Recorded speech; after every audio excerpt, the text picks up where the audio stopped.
What's up, fucker? It's your boy, Jack Slack, Fights Gone By podcast, coming at you on Thursday the 22nd, I was going to say 23rd, very late in the day. I've just finished killing the King Khabib, and when I say finish, I mean I was rushing to the deadline because I was like, fuck, not going to get this out and not going to get a podcast out unless I get a scurry on. So I did.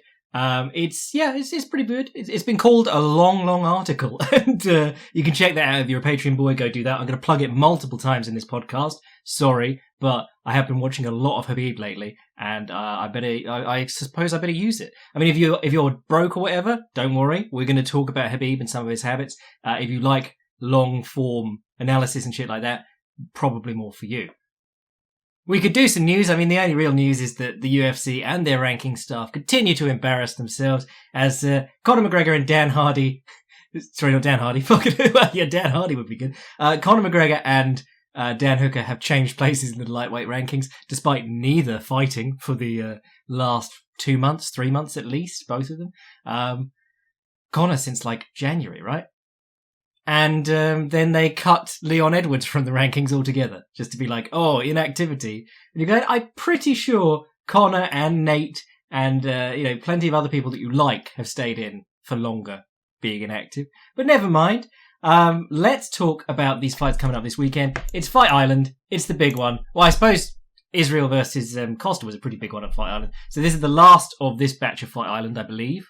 And then we're back to the Apex next week for Uriah Hall and Anderson Silva's retirement fight. I believe only Anderson Silva's retiring, but at this point, Uriah Hall, come on. You're not going to get that title. I feel bad. That was quite dickish. Sorry, Uriah Hall. You're actually pretty good. Talking about Khabib versus Gaethje then.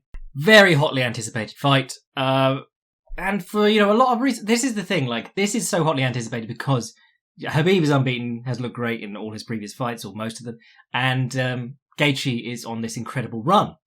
What I can't get over is this absurd take among many MMA fans that, there's no one left for Khabib to fight after this. I'm just looking at it going, this is, the most stacked the lightweight division's ever been. And I very clearly recall nobody, including me, giving a shit about Frankie Edgar versus BJ Penn. But it's the lightweight division. A top 20 guy could just come up and beat the top guy on any given night, and it wouldn't surprise me at all anymore. But there's this, absurd... Yeah, but so-and-so lost. Tell me more about how many losses Charles Oliveira has got without actually watching any of his fights. That'll help, yeah. But, you all these guys coming up, and they have losses because they're fighting each other, and they're really fucking good. And Khabib has, wins over 3 of the top 10, and one of them's Al Iaquinta, and that doesn't really count because, he wasn't... If you don't know the story on Al Iaquinta, he was absent for, 2 years with a fight against Diego Sanchez, who was ancient and just being... put out to slaughter, basically, in that time. And they kept him in the rankings, and then when all that shit happened with all the fights dropping out and the Conor attacking the bus thing, they tried to get Paul Felder in to fight Khabib, who, had been on a pretty good tear at that time. And the New York State Athletic Commission, the only people in the world to actually look at the UFC rankings and go, this is important. And they said, sorry, Paul Felder's ranked too low, but you do have Al Iaquinta, and he's ranked quite high. He hasn't done anything for 2 years. But then he turned up and fought, decently against Khabib. But I can't even remember where we're going. Let's talk about this fucking fight. Gaethje versus Khabib. Really like it. I mean, I was talking about... I think everyone is focusing on the wrestling, and the wrestling is a huge unknown for me. There's a couple of fights in Gaethje's WSOF career where you can watch him use his wrestling, but he's really just a scrambly dude. He's doing arm rolls and shit like that. And, really more just someone takes him down, he explodes back up to his feet. Now, if you watch his fights with Eddie Alvarez and Dustin Poirier, both of them, Eddie Alvarez is a decent wrestler. Dustin Poirier doesn't really wrestle much, especially offensive. Actually, he will mix it in from time to time, and he does it to good effect because it's just sort of mixed in. It's not something that he just constantly goes after. If he were after the takedown as much as Khabib is, he'd have to be a better wrestler to pull it off. But he mixes it in well with his striking. But both of them got Justin off his feet. He exploded back up, and he looked about 50% more gassed by the time he got back up. So they just used it to get him tired, and that's quite concerning if you're fighting someone like Khabib, whose whole thing is to get you in as many grappling exchanges, or rather wrestling exchanges, as possible to grind you down. Khabib Nurmagomedov probably doesn't care much about finishing the first round. He really just wants to put a beating on you and stay on you. And, it's in the Killing the King series, the Killing the King, there. In the Killing the King article I just wrote, I called it the offensive cycle and getting on the offensive cycle and staying on the offensive cycle. Because what Khabib does is he puts you in a position where none of your actions are really offensive. If you consider I'm always dogging on the wall walk, but the wall walk has become like the standard way to get up because it is so reliable. Even like Conor McGregor, Dustin Poirier, people like that, Edson Barbosa, they all do eventually get up against Khabib. It's just that they get the shit kicked out of them for 4 minutes before they do. And then when you get up, the reward is that you're still on the fence, Whereas back in the day when like Chuck Liddell debuted it, or, tell me which Japanese Shuto champion did it first and moan at me. But, when Chuck Liddell shocked everyone with it back in the early days of the UFC, well, not early days of the UFC light heavyweight division, but, back in those dark days, he was up and then suddenly he was gone because that was like, oh, fuck, he's up, Whereas with Khabib, it's like, that's not the end of the fight, mate. I'm not just going to let you go because you got back to your feet. You now have to get out of this clinch while I continue to try and drag you back down. And I really, I gave Dustin Poirier very little chance in that fight. And, this is the thing about styles making matches. I think the world of Dustin Poirier. I think he's a fantastic fighter. But I also know that he has really succeeded a lot by leaning on that wall walk. That's an American top team staple. And, you look at someone like Kyoji Horiguchi. It changed his whole career. He's out in Japan wall walking on ropes. But by going to the wall walk so early, immediately when Khabib takes you down and then going to it every time he takes you down, you're playing into his game. Khabib Nurmagomedov is not nearly as, he's good out in the middle of the mat is what I'd say, because that's what he used to do back in his, I think his first fight in the cage was Kamal Shalarus, when he came to the UFC. But if you watch that fight, it's bizarre. He's going backwards. He's trying to, duck in on double legs like Rustam Habilov, with his back foot to the fence and taking guys out into the center. And then he's doing some really nice guard passing, but there's loads of dudes who do that. It's really more the fence stuff and how he's made that work for him that makes him so unique. So I suppose the interest here is, can Justin get up? And you've got lots of different styles of bottom play generally. You got your power bottom. I was listening to the Four Tops earlier today, and I was like, if there's Four Tops, then who's doing that job? But you got guys who will try and use their guard. That was the intrigue of Tony. But Tony doesn't really use his guard as much to submit people as he does to elbow them in the fucking head. Which is, and to try and upkick them or push them out to standing and then upkick them, which was always interesting against Khabib. But you've got guys who use the butterfly guard. You've got guys who, and that's really more to wrestle up nowadays. And then you've got guys who will let him pass the guard so that they can come up on the single, which is like what Ally Quinta did. And lots of coaches now don't like their fighters passing to side control. I know that John Kavanagh doesn't. He prefers them to, if you're passing half guard, you go to mount. And a lot of coaches teach you, once you've got a takedown, land in half guard rather than a position where the opponent can turn freely and make it what they call an athletic position. So some of the intrigue is in that what I've seen of Justin on the ground, he tends to be like a get up at all costs, doesn't fuck around consolidating a guard or trying to do anything like that. However, Khabib, really his whole thing is to get the back body lock.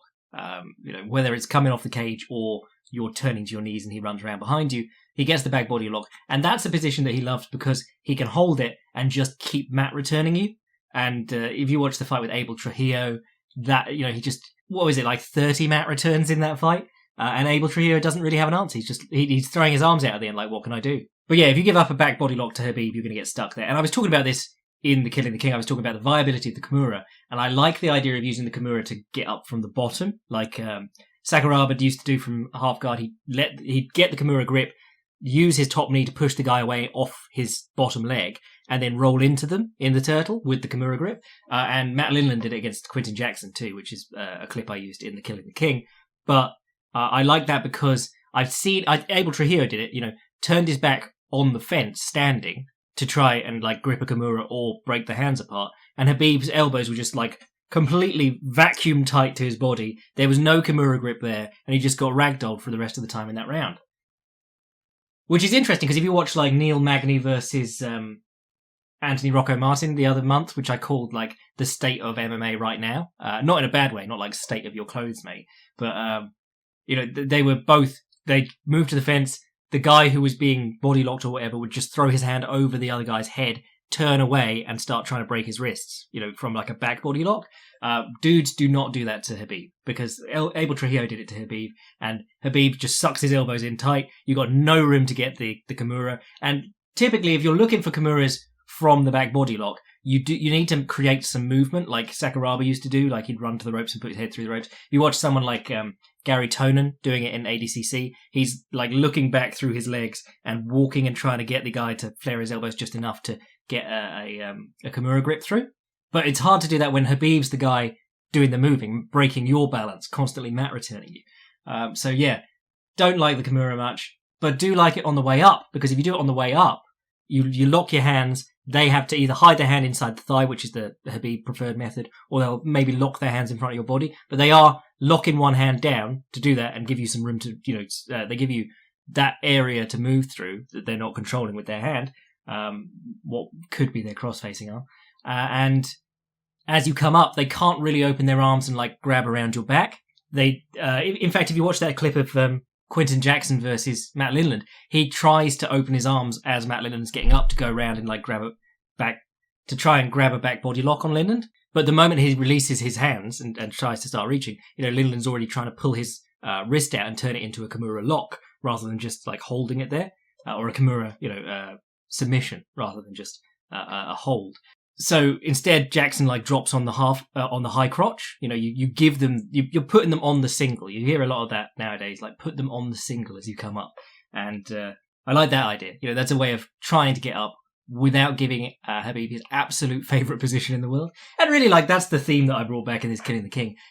You are not going to find a magic button in one of the best fighters in the world that makes them implode. You have to take away the things that they really like doing. And if you can make them do the things that they somewhat like doing, or that they do in training, just with guys who know them well enough that they have to do something different, that's when you can actually start getting in the fight against a lot of these really, really top tier great champions.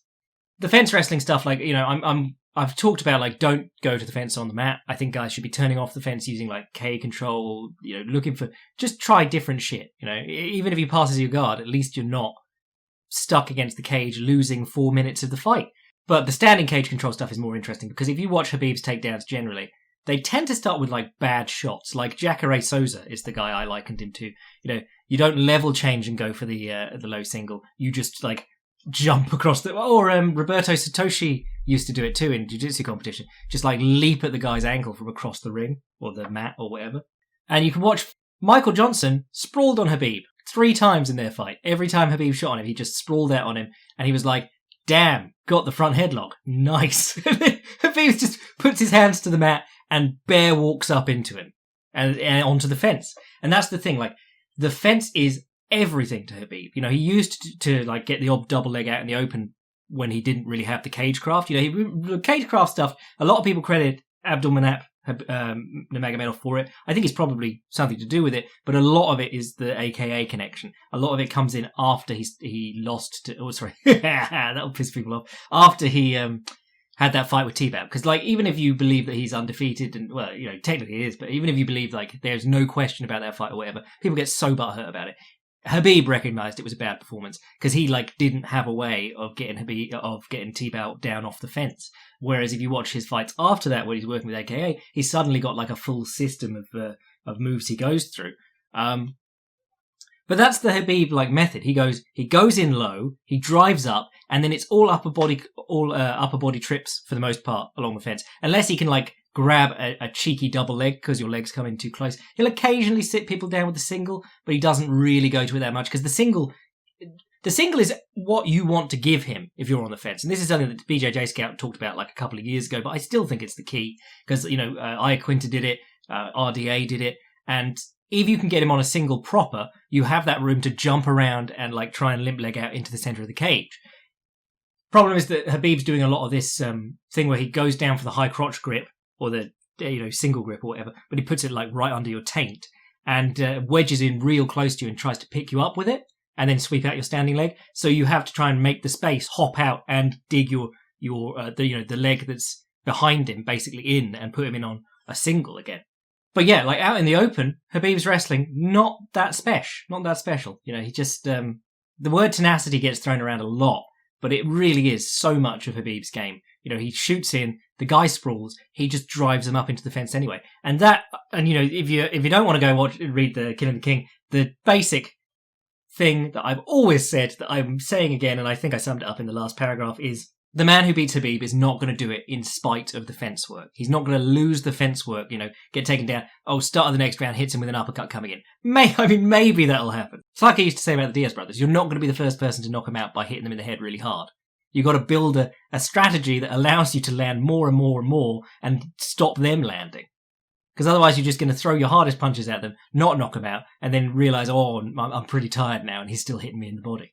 So the man who beats Khabib is either going to have an answer to the fence work, which hasn't really been apparent yet, because that's the thing. Like, there are things you can do. Like, everyone has been trying to control his free arm from that single underhook pin along the fence and swing the underhook back under when he gives them space. And T-Bow, RDA, McGregor all pulled it off. And when they get the underhook, they hit him with a knee, and he goes, ooh, and backs off. And he just gives up the clinch, because he's like, no, I'll just try it again and have the underhook again, please.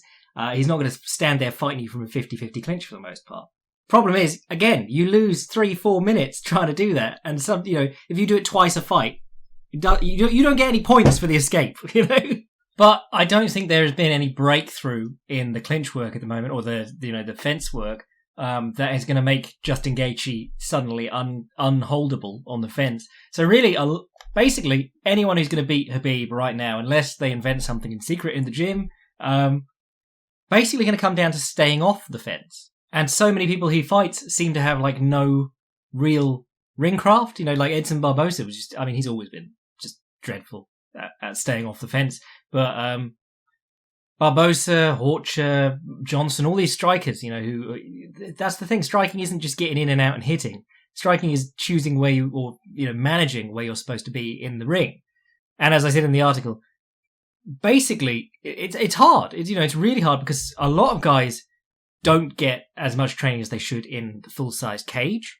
Even places that have full-size cages, you know, with the exception of places like Jackson Wink, where they've got like 3 or 4, you know, a lot of the time you see guys working with another pair in the cage as well. You're going, well, you know, you kind of need the whole cage to run around in. And the way that boxers or good boxers are taught to gauge how far they are from the ropes, you can't look behind you. And dudes still do that in MMA. Stefan Struve took his eyes off Mark Hunt to look down and make sure that he'd ran into the fence. He's like, oh, you're like, don't do that. But in boxing, you're taught to go from the opposite ropes. That's how you work it out. Or the center of the ring. If there's a nice big mat sponsor, that's really helpful. A lot harder in a large, almost circular cage to do the opposite fence, you know. So I think from the center of the cage is probably the best way to gauge how far you've got behind you. A lot of guys also talk about the black interior line. I believe it's just a stylistic decision by the UFC, but like that line around the, which is about, like a couple of meters in from the edge of the octagon. Problem is, if you can see that, you're probably already close enough to the fence that if Khabib shoots, you sprawl and then he pushes through, he's still going to get you on the fence. So it really needs some guys who are top-level distance managers and can be alert to where they are in the cage. And that is so hard when dudes are running at you. You know, Khabib doesn't have an awful lot on the feet, but he does do a really good job of flustering these people, particularly the ones who don't have the wrestling pedigree. The interesting part is that Gaethje does have the wrestling pedigree. If you watch the fight with Iaquinta, Khabib's entering on these like low singles, and the very first one he does, he manages to chase it up, pick it up, bundle Iaquinta over. But that move is so hard in a setting where you've got no wrestling shoes. You know, if you watch like Tyron Woodley limp legging out of all of Damian Maia's attempts and all of Jose Aldo's career, you know, he forced guys down on the single and then he forced them down to the end of the single so that he could kick free. And the sweatier you get, the harder it gets. So like every time after the first time, he'd never got it unless he caught Iaquinta by the fence and hit the fence, and then they'd continue. You know, it was really weird watching him just dive after that leg, pick it up, or try and pick it up, and Iaquinta just limp-legging out. You need to be shaving your legs and coming in sweaty if you're fighting Khabib, because it's just like... But I think, you know, the intrigue is, can Justin operate that kind of style? Because pushing Khabib back has worked. You know, if you watch the McGregor fight, which was a bizarre fight to watch, but when he starts in the third round, you know, he comes out with a plan to push Khabib back, and I think he got taken down with a high crotch in the open in the first round. Ended up sat on the fence trying to get up, didn't really get hit in the first round. From a fight point of view, you know, he won it. But the second round he gets knocked down, so you know that's a bit of a spanner in the works. But the third round he's able to push Khabib back, and you get to see Khabib shoot in on him from his back on the cage. And McGregor's got all this room to sprawl, pull him up into the clinch, knee him in the body, move out. And you're going, wow, you didn't even grab the short sword cheat on that one. That's quite impressive. And then you get, you know, you've seen so many guys sprawl on Khabib's, like, diving shots, and then hit the fence. You know, if you have his back to the fence, you at least know that there's a lot of room behind you between you and the other fence, you know?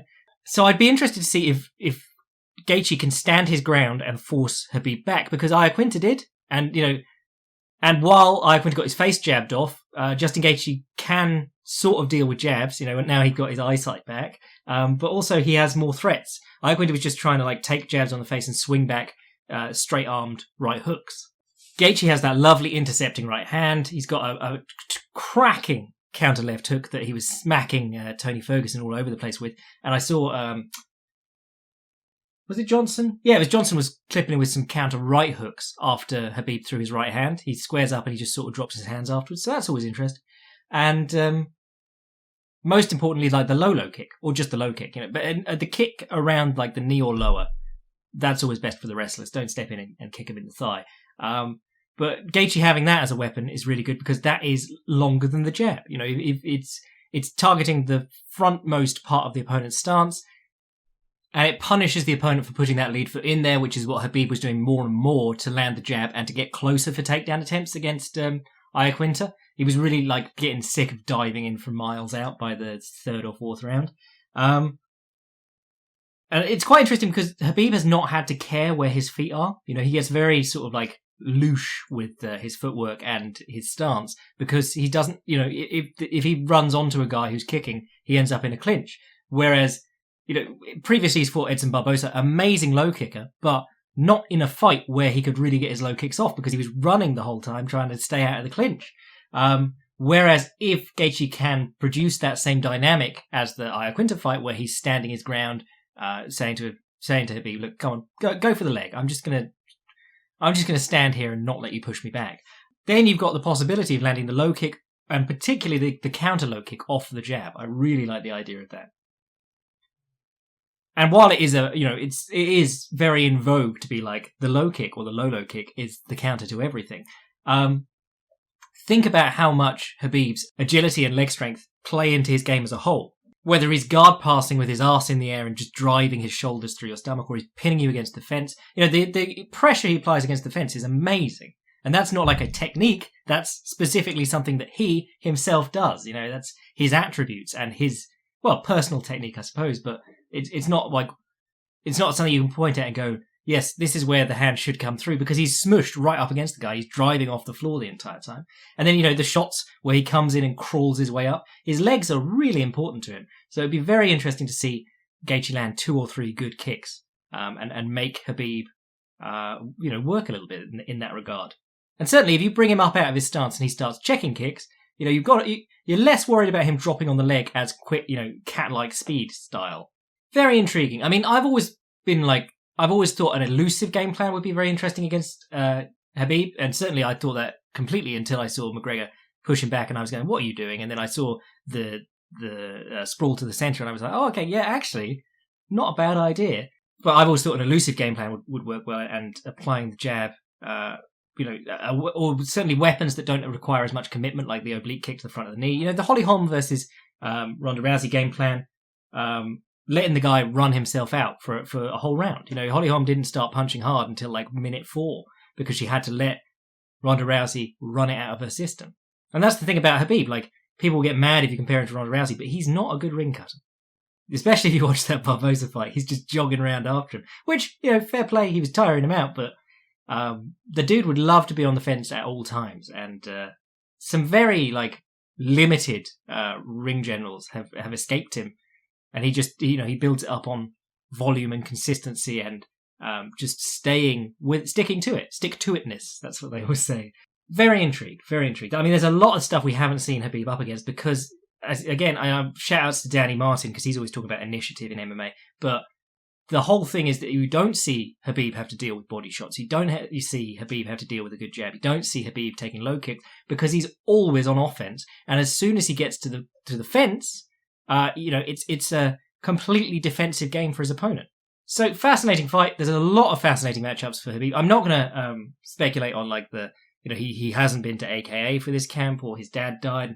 Honestly, the whole way that the media has treated Abdul Manap's death in the lead up to this fight has been pretty gross, if I'm honest.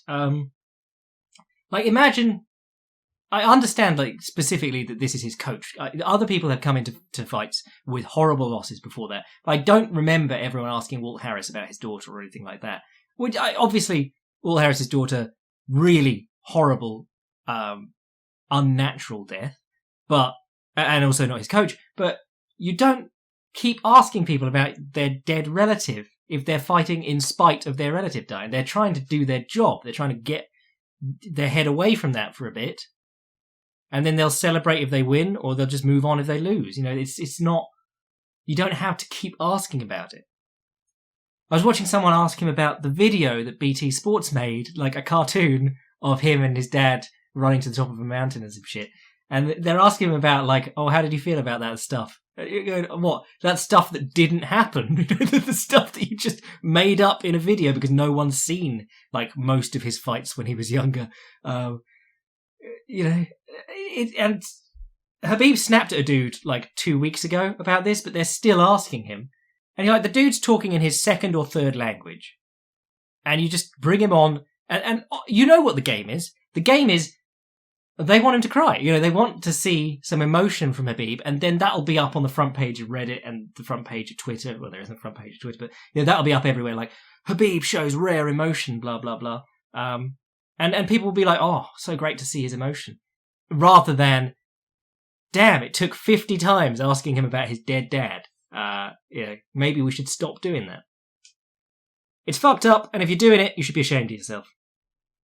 So let's have a talk about the rest of the card, because I've been buried in my Khabib hole for the past month. Oh, sorry, just to conclude on that. Basically, Khabib is always asking the questions. If Justin can stay off the fence and use distancing well, or push Khabib back, two different styles that he's used quite well recently. But if he can stay off the fence, then you've got an interesting fight. If he can't, it's very hard for me to see him breaking the clinches or getting up and breaking the clinches fast enough or often enough to really have effect in the bout. So very intrigued to see what happens here. But the rest of the card, I have barely even looked at. I forgot that Robert Whittaker is fighting on this one against Jared Cannonier. Great fight. Can't complain about that. It'd be very interesting to see, because Robert Whittaker isn't the kind of guy to freeze like Jack Hermansson did against Cannonier. I mean, Jack Hermansson did that against Thiago Santos as well. He's a guy who had success in his best bouts by showing lots of feints and putting on lots of volume. But if you're scared to punch for real, the other guy doesn't have to respond to your feints. He'll realise you're not going to step in. And that's what Cannonier did against Hermansson. He was like, nope, not buying it. And then the moment that he did, the other thing is if you get into that sort of paralysed mindset, when you do attack for real, it becomes more obvious because you bite down in your gum shield and you go, right, now I'm going in this time. And it's supposed to be like an effortless, oh, was that real or not? Snap, jab in your face. And that doesn't happen. So Cannonier could time him perfectly with the counters. I think Rob would be well served to try and keep this as a distance bout for the most part. Use the side kicks to the knee that he loves. Use some low kicks, use some high kicks. Come in with the odd left hook, but use the clinch if it's there. You saw a little bit of wrestling from him in the Till fight, reluctantly, but we're all desperate to see him use his wrestling offensively because he's got such a rounded skill set that he doesn't always put together very well.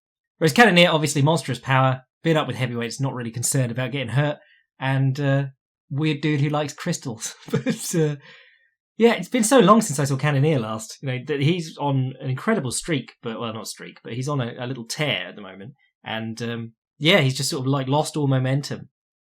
Great chance for him to rebuild it here.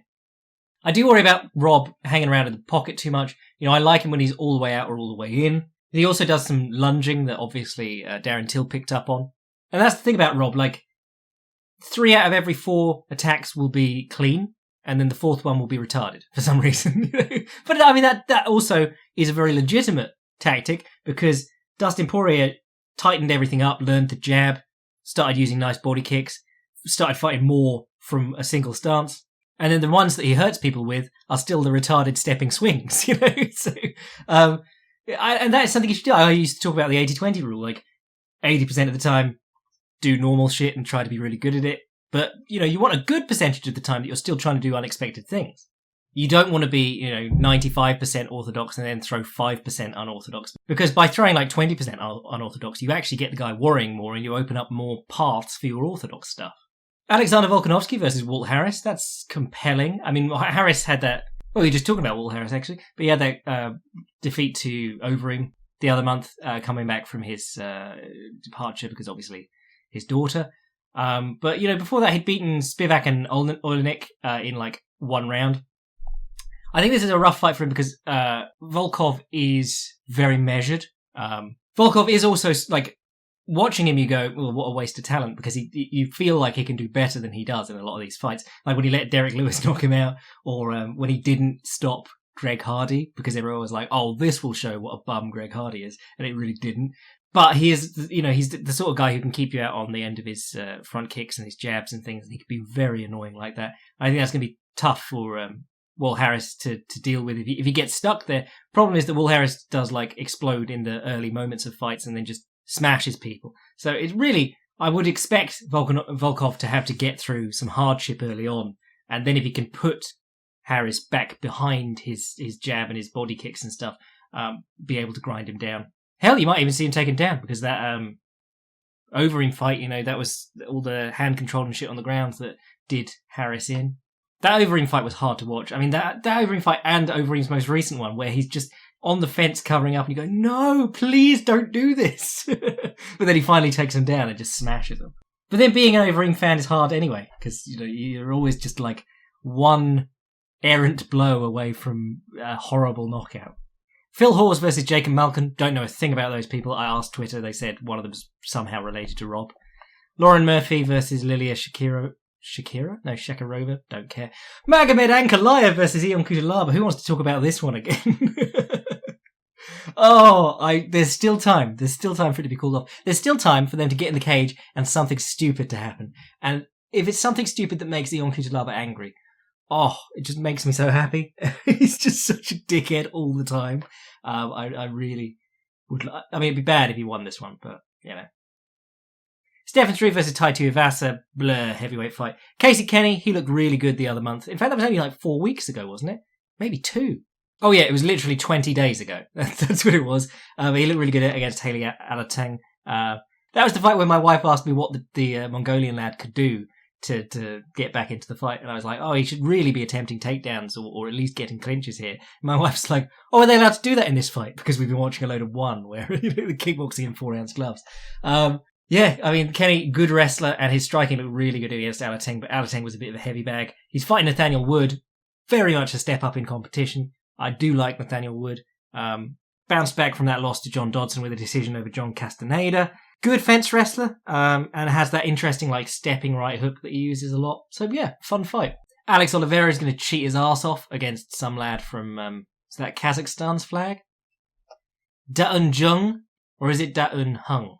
Which I believe translates as the Hung one. The Hung one is fighting Sam Alvey. Gotta root for communism in that one. Yeah, that's about your lot. Yeah, not tremendous card, but good enough. Your main and co-main are good. You've got a heavyweight fight there that isn't 2 absolutely dreadful heavyweights. And you got that light heavyweight banger between Ankalaev and Cutelaba. And then you have a heavyweight fight that is between two dreadful heavyweights. Then you got Casey Kenny versus Nathaniel Wood, which is good. So yeah, not a bad night of fights. I'm going to wrap it up there because I'm so behind on everything. I wanted to get something out ahead of Khabib versus Justin. Yeah, here's hoping for a good fight. Church of Gaethje, pull it through. I don't know how. Well, at every phase he surprises me. And so many guys are doing this lately. I keep falling into the mistake of just viewing guys as finished products. And they continue to surprise me. So many guys have made amazing turnarounds lately, or in the last few years, and basically changed who they are, in the cage at least. So, and Khabib's included in that. Rewatching his first 2 UFC fights, completely different guy. So yeah, let's end with that thought. MMA, it's in a good place and it keeps getting better. I'm your boy Jack Slack. If you want to read the Killing the King article, and also we got like Advanced Striking 2.0 Anderson Silva, which is worth a read before his fight next week, and all the other stuff we do for the Patreon boys, and support the podcast, sign up to the Patreon. If you want to send an email to the podcast, fightsgonebypodcast@gmail.com. And if you want to see what I'm writing at any time, fightprimer.com. I'm your boy Jack Slack. Gaethje bless.